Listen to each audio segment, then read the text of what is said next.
This film describes the Titanomachy, which is an eternal war described in Greek mythology waged between the gods and a part of mankind, or rather all life in the universe on one hand, versus the Titans and the rest of all life in the universe on the other.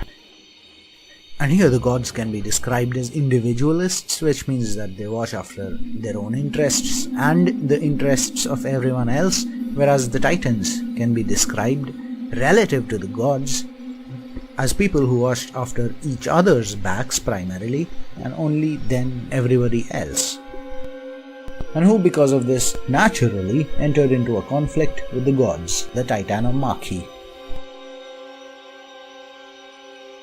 What's most interesting is that although the classical Greeks knew of several poems describing the Titanomachy, only one version has survived into our times, the Titanomachy by Hesiod.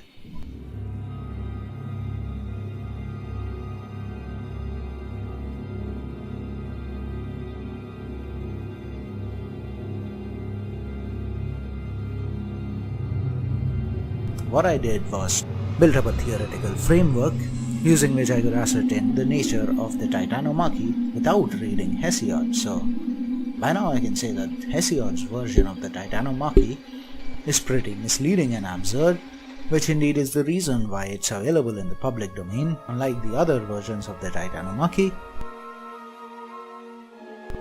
Well, the Titans were from great and ancient families. In the Bibles, they've been referred to as the Nephilim, the giants, men of old, men of renown. What do you offer?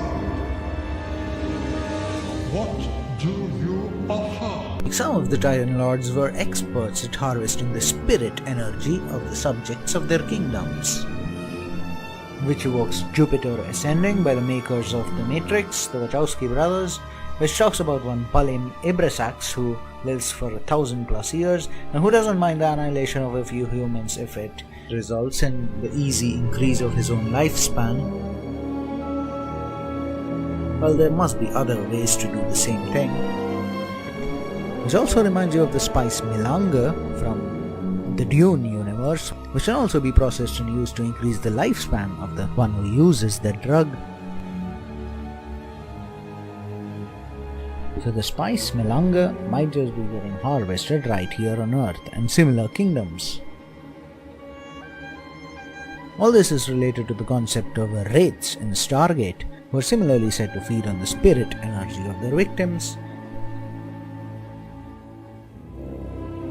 So this film describes how the Confederacy of Man was finally overthrown